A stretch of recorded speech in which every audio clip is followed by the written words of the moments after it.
In this video, I'm going to be talking about types of programming languages. So we have to know that programming languages are all not the same. They come in different categories. So it is important for you to understand the category in which a programming language falls and what it can be used for. What it can be used to develop, the type of software it can be used to develop. Okay, before you even start learning a programming language. Okay. So the first type of programming language we're going to look at, or the first category of programming languages, is called general purpose programming languages. So general purpose programming languages is just simply a general purpose programming language, just simply one programming language that can be used to develop different types of software.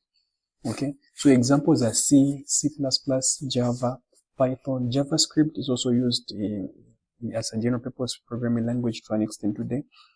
So what this means is that I can use C++ to develop a desktop software. I can use it to develop a mobile application. I can use it to develop maybe a cloud. I can use it to write software that runs on a drone. So meaning one programming language that can be used to develop different types of softwares. That is what a general purpose programming language is. So Java is a general purpose programming language. Python is also a general purpose programming language. There are many. These are just a few that I've mentioned. Okay. So the second category of programming languages is called targeted programming languages. So what is a targeted programming language? A targeted programming language is just simply a programming language that is designed, okay, specifically developed or used to develop a specific type of software. So it's a programming language that is only implemented or created to develop only a certain type of technology or software. So for instance, PHP is only meant to do server-side programming. So if you're not writing anything on the server, you can't use PHP anyway. PHP is only used to write server-side applications. MySQL is only used to communicate with a relational database, okay? Or SQL is just used to communicate with a relational database. So that is what it is. So that's what a targeted programming language is. The third category is a category called low-level programming languages. So a low-level programming language is just simply a programming language that is used to develop software that directly controls hardware. So when you're writing a computer program that is supposed to be controlling some form of hardware, let's say a computer program that runs on a washing machine, a computer program that runs on a smart TV, a computer program that runs on a phone, on a tablet, they control some form of hardware, okay? So for you to develop that type of software that can run in an alarm system, in a drone, and anything else that has specific hardware components that need to be controlled from a software, you need a low-level programming language. One of the base level programming languages until today is C and C++. Arduino is being fairly used in low-level development. Python is also being used as well. But C and C++ is the most recommended than Arduino. Okay, Python is also good. This is being used, but for large projects, C++ is used a lot. Okay, another category we're going to look at is a category of high-level programming languages.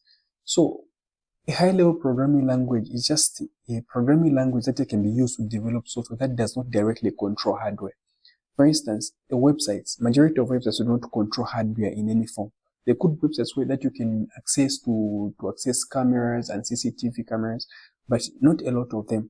So whenever a software is built in such a way that does not directly control a piece of hardware, like move a drone or move an automobile or whatever the case, right? So any software that is implemented in such a way that does not directly control hardware, it is best that you use a high-level programming language. An example of a high-level programming language would be JavaScript, it would be Java, it would be Python, it would be C and C++. Okay, I know that you can see that some programming languages belong to more than one category, but I'll explain that at the end. Okay, another category I should be aware of for programming languages is a category called the scripting languages. So scripting languages are simply programming languages that can be used to add new features to an existing software or to automate tasks in an existing software. Examples of scripting languages are Python, JavaScript, TypeScript, Bash, PowerShell, Lua, and also Batch. Batch is mostly used for Microsoft products. So a scripting language simply means that, let's say you have Photoshop.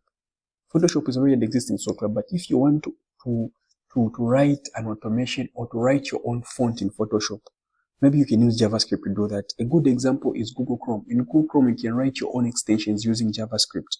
An extension could be a software that runs on top of Google Chrome or inside Google Chrome, and then it blocks adverts, right? As an example. So you need a scripting language for you to be able to add your features to an existing software.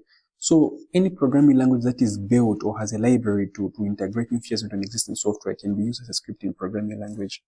Okay. Another category of a programming language that you should look out for is called a markup. Okay, a markup programming language.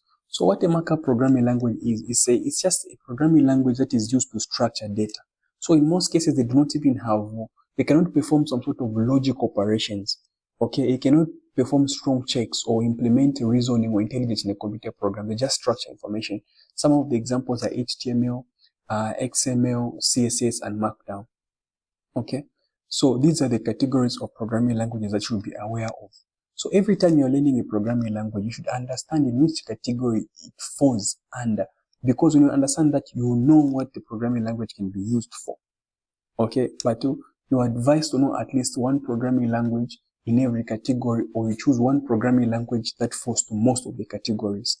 Okay, so one thing you should look out for is that if you notice here, C++ is listed as a general purpose programming language. Here is listed as a low-level programming language. Here it is listed as a high-level programming language. It can even be used as a scripting language in some softwares, but it's not very popular for that use. Okay, so one thing you have to understand is that one programming language can belong to more than one category. Okay, that's also one thing you should look out for. So it's very important that you learn. For Java is also in most of the categories. Let me just take it out. Okay, but generally speaking, these are categories of programming languages: general purpose, targeted, low level, high level, scripting languages, and also markup languages. Okay, so this marks the end of types of programming languages.